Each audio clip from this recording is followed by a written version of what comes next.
what happened here, Alex, is that the Wuhan scientists took the North Carolina SARS with gain of function, which is already a biological warfare weapon, and they took the technology here behind this well-developed SARS HIV weapon, and they all brought it back to the Wuhan BSL-4 and tried to DNA genetically engineer it into a chimera, into a biological warfare weapon involving the coronavirus, the HIV virus, and gain of function. So, so it's all clear in the papers. They admit they did this. You've reverse engineered it, an incredible job. Do you think it was done on purpose then? Who stands to gain? Key bono, as a law professor, who would do this? Who stands to gain? All right, I have not touched the coronavirus today because I was waiting for Professor Dr. Francis A. Boyle to come on, leading American expert in international law, responsible for drafting the Biological Weapons Anti-Terrorism Act of '89 that was adopted into world law, the American implementing legislation for the Biological Weapons Convention. He served the board of directors of Amnesty International, represented Bosnia and Herzegovina to World Court. He served as a legal advisor to Palestinian delegation of Middle East peace negotiations. 2007, he delivered the Bertrand Russell Peace Lectures. Professor Boyle teaches international law at the University of Illinois and is author of, and he goes through all of the different books he's written. He holds a Doctor of Law, magna cum laude, as well as a PhD in political science from Harvard University. His latest book is Poems Against the Empire, which is a collection of poetic reflections on his experiences fighting for peace, justice, human rights, international law, social welfare, and the United States Constitution. And he joins us now. I would call him a classical liberal. A liberal today, or a leftist, is a fascist, just like a neocon is a fascist. And so the terms don't mean anything. And he's got big breaking exclusive news here, and he sent me notes. But I think the best way to do this is for at least the next 3 segments he pretty much hosts so that he can walk you through this. But this is serious news. This is very important news. Everybody should pay attention to. The Wuhan coronavirus came out of the biowarfare lab. That's even being said by the White House now. Dr. Boyle and others were saying it 3 weeks ago. The UNC lab should be shut down. Everyone investigated for violating Biological Weapons Anti-Terrorism Act. I'm just going to, he's got major studies that have just come out. So he's an expert on bioweapons and the law. So we've got 8 minutes to break here, then a 9-minute segment, a 10-minute segment. I'll take us into break, Dr. Boyle, but you go ahead and host. You've got the floor here. Thanks for joining us.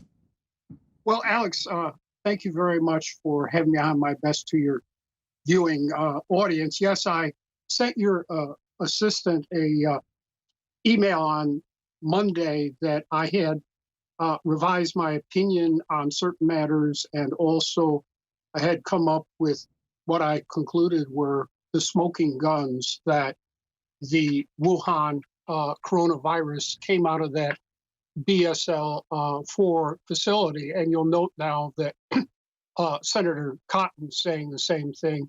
He was behind me at Harvard Law School, and despite that, the New York Times slanged him. And as you know, Senator Cotton is a decorated combat veteran. No surprise there from the New York Times. So, yes, I have these scientific studies now. Basically, I read these things over the weekend, which is why I changed my mind and said I had new information and alerted your assistant on Monday.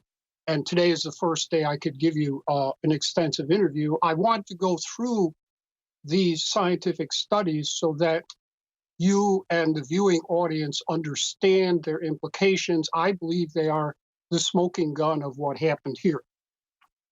The first is by some life scientists, 3 from Marseille, France, and 1 from Montreal, clinical research laboratories there. It was published on Antiviral Research, 10 February 2020. Okay, and I had a chance to read it over the weekend. I read these types of things over the weekend. Now, I'm not going to go through this whole study, but they did a genetic analysis of the Wuhan coronavirus. And let me just conclude the critical part here, where it says, quote, and may provide a gain of function to the 2019 nCoV for efficient spreading in the human population compared to other beta coronaviruses. Let me repeat that. Quote, may provide a gain of function to the 2019 nCoV now for efficient spreading in the human population compared to other coronaviruses. So, Alex, you recall in the first interview I gave to your colleague, Mr. Schroyer, and then the follow-up interviews I gave to you, I stated that this was clearly a gain of function, offensive biological warfare agent. You said that 3 weeks ago, you said that 2 weeks ago, and now it's not just a big Indian institute. Now more live scientists have scanned it. They're saying exactly what you were saying. Right. Well, this article here is the smoking gun. Okay. It clearly. And again, tell people again the article and how they find it. Well, you can. I got it on Science Direct. Antiviral research, 10 February 2020. Antiviral research. 10 February 2020. And it's a long title, but it starts out, the spike glycoprotein of the new coronavirus contains a furin-like cleavage site absent in the COV of the same clade. So that's exactly what the prestigious Indian Institute said, is that it has the points where the artificial RNA was injected. I mean, they can see right where it happened. Right. But this was a genetic, that, as you know, that was withdrawn under political pressure. But now we have 4 very distinguished life scientists here. Yeah, that's it right there. And the smoking gun here is on page 11, near the bottom, the last full paragraph from the bottom, where it says, may provide a gain of function to the coronavirus for efficient spreading in the human population. So explain what that gain of function means, because not all of us are experts on this like you, Doctor.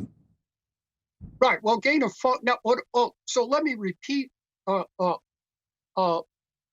Alex, as I've told you before, gain of function technology is DNA genetic engineering of dangerous biological warfare substances to begin with. It's like the souping up of already bad pathogens. Right. It's a turbocharging. And gain of function work can only be done safely in a BSL-4 or a BSL-3 facility. So I think clearly this is the smoking gun that the Wuhan coronavirus came out of that BSL-4 facilities. Now, so does this mirror what the Indian Institute said, or is this different? Well, I think it goes beyond what the Indian study said, but we'll get to that in a minute, the Indian study. Okay, so I think, I've now,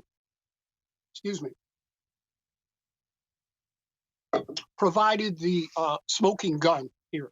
This is clearly a weaponized biological warfare agent, and there is no legitimate scientific or medical use for gain of function technology, DNA technology on biowarfare agents. So there's no excuse that it's a vaccine test that got out.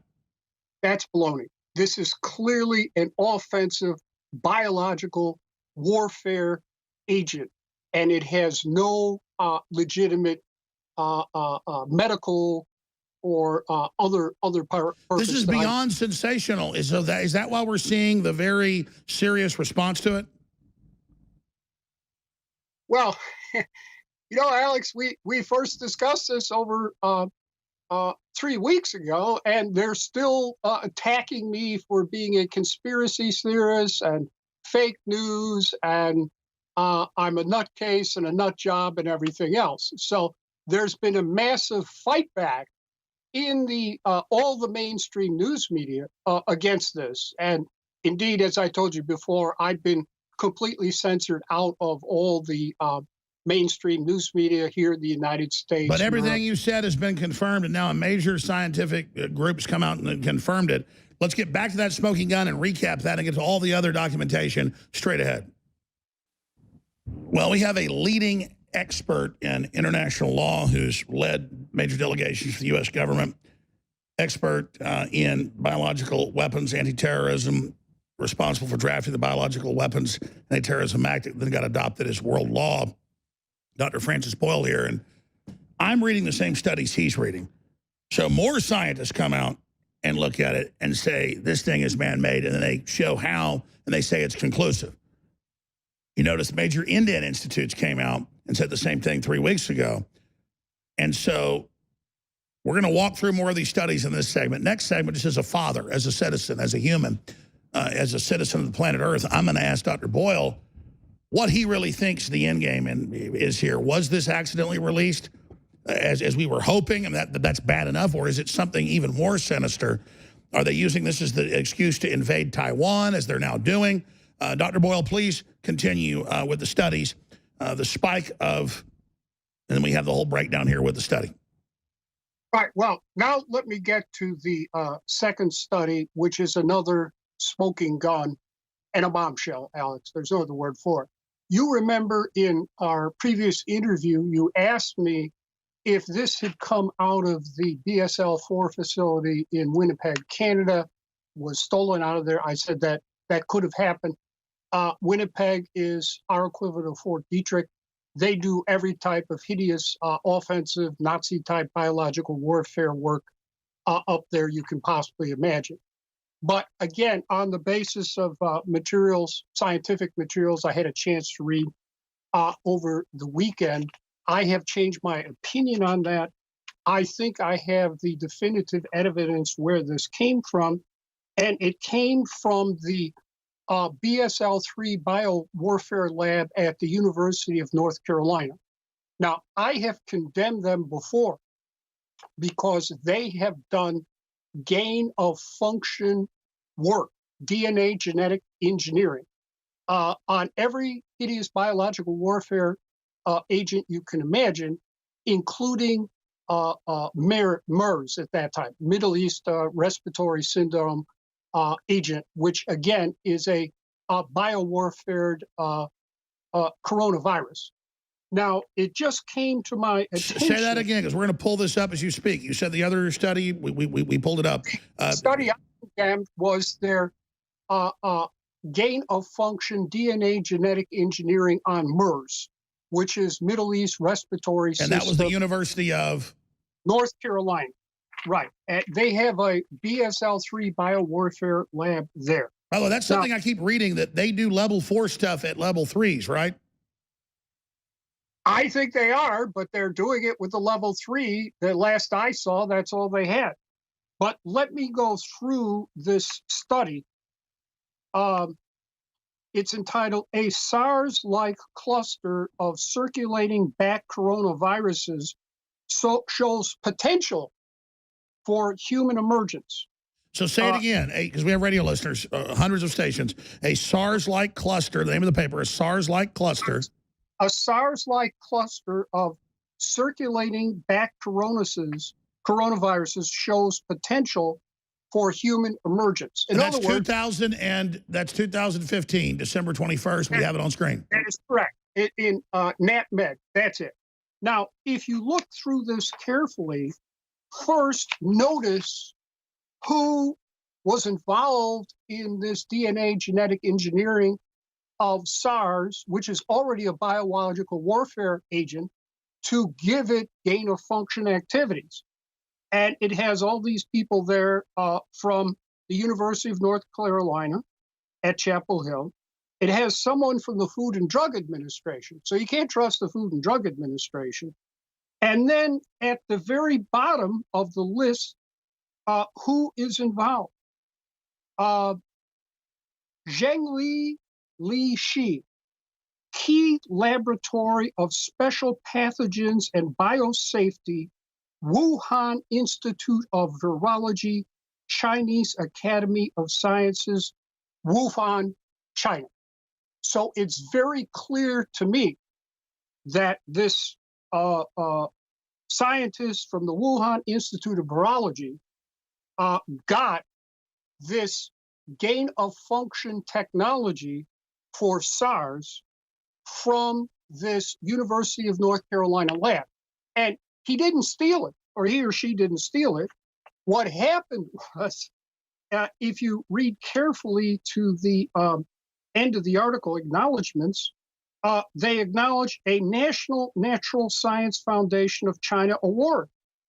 So, in other words, the Chinese government paid them to have one of their top biological warfare experts involved in this type of.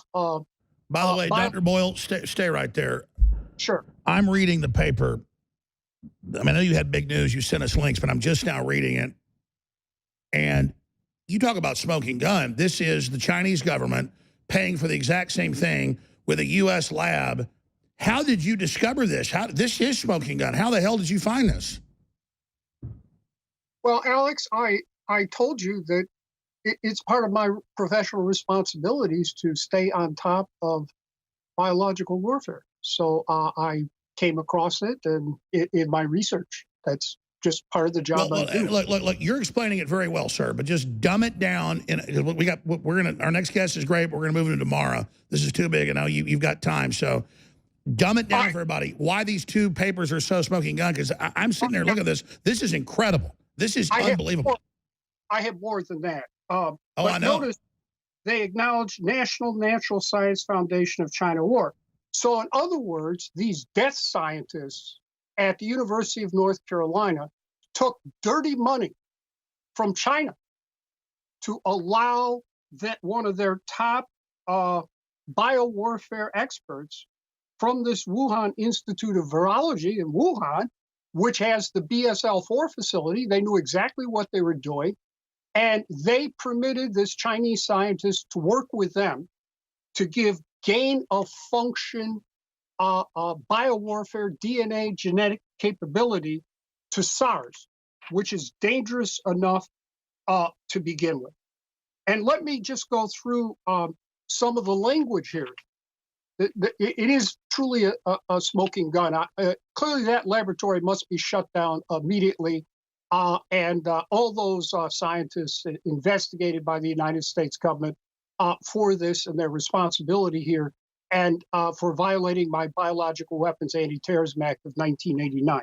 But let me continue. This is what they said. We built a chimeric virus that encodes a novel zoonotic spike protein in the context of viable SARS. This approach characterized the threat posed by SARS coronavirus spike. Dr. Boyle, stay there. We got to go to break. This is so bombshell. I'm reading the paper right here. They are admitting that they built the very virus that China paid the U.S. to build, and now that's been released. And why did they release it? So Xi Jinping could grab power and invade Taiwan. Wow. This is unbelievable. No matter what you've ever heard on this show, this is the craziest and the most documented. This is over the top, and we've caught them red-handed. Unbelievable. We'll be right back. Tell everybody you know, tune in right now. This is unbelievable. So I don't want to get metaphysical here, but my dad is a retired oral surgeon and dentist, and he's also developed some drugs that got approved with the Pentagon and done some other things. And he's got an office over here, and he works here part-time. And there was something about today's show with Dr. Boyle coming on. I said, you know, my dad's got that skull from medical school. That's a real skull. And one of my earliest memories of being like 2, 3 years old, and, you know, the skull was in a black box, and I like toddled over and opened it up and like dropped it on the floor, and the German Shepherd ran out in the backyard with it. My dad got real pissed off. He said, that's important. You need to respect that. That's a real skull. So one of my earliest memories is a German Shepherd running out in the backyard with this skull. But it's just funny. I thought today's show, I don't even know why. I just went and said, Dad, can I put your skull on air? Because he's got it in the office over there. He said, yeah, just respect the skull and everything. Is my. But the point is that this is real. Something big's going on. And now I'm looking at all these prestigious reports going back 5 years ago, how they engineered this. And Dr. Francis Boyle wrote the U.S. biological, weapons law. And he's here laying this out. And I can read the reports. It's ridiculous how obvious this is, that the Chinese paid a U.S. university, that's all over the news, Yale and Harvard, are in trouble for 300-something million, but it turns out it's billions total. That's Wall Street Journal, New York Times, for Chinese communist funding.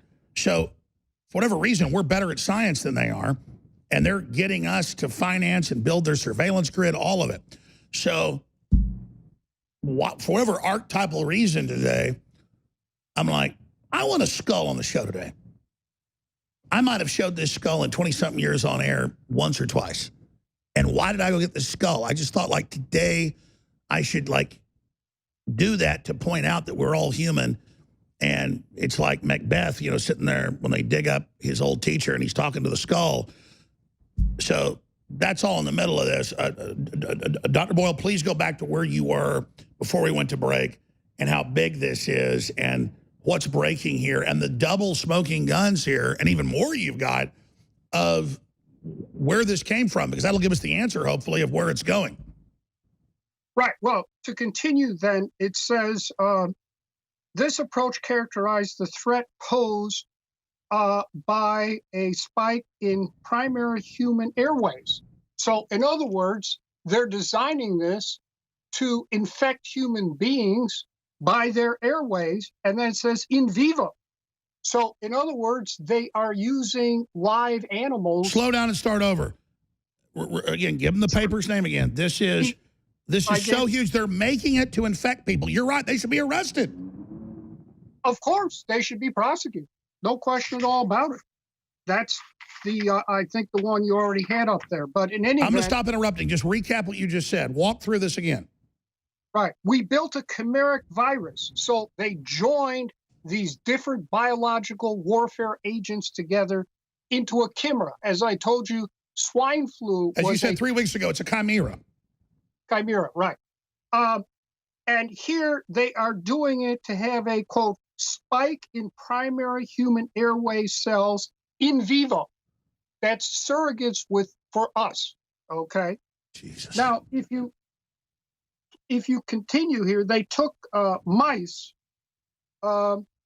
and they, with their technique here, found robust replication comparable to SARS. Wonderful. So they're using the gain of function technology. They're testing it to make sure it spreads quickly. That's right. And it's not just SARS, it's gain of function. Together, the data confirmed the ability to infect human airway cells, et cetera. So they know exactly what they are doing here. So just like Ford makes F-150 trucks, you just found who made this, and they're openly bragging about it. Right. Let me continue. Together, the data indicate that viruses utilizing what they put together are capable of inducing considerable disease in mice in the context of basically SARS. Wow. And again, SARS is the same coronavirus family. Right. It's weaponized coronavirus. They also conclude that they really couldn't find an antibody against it. Wow. So it's extremely dangerous. Total jerks. So let me continue then with this. I'm just starting to ask, these people better be arrested really quick. Right. Now, let me continue here where they say their new DNA genetically engineered virus constitutes a gain in pathogenesis. That's gain of function right there. They admit it. Pathogenesis means lethality and infectiousness. And we know that even Lancet has said lethality is about 15% if you disaggregate numbers even put out by the Chinese government, it's about 17%. So together, these data represent a crossroads of gain-of-function research concerns. And they just make it clear they are going to continue anyway. They also point out that they involve HIV-based pseudovirus prepared as previously described. Which is what the Indians found. Oh, my God. That's why I was going to get to that. Yes, HIV is up in there. This is ridiculous.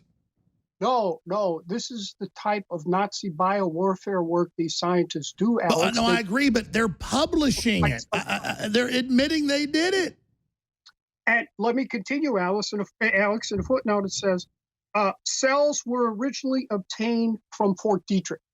That's our biowarfare. So that means U.S. government biowarfare was running this. They were involved in it too, yes. Jesus. So let me ask you this. When you learned this weekend, what was it like? Was your heart beating faster?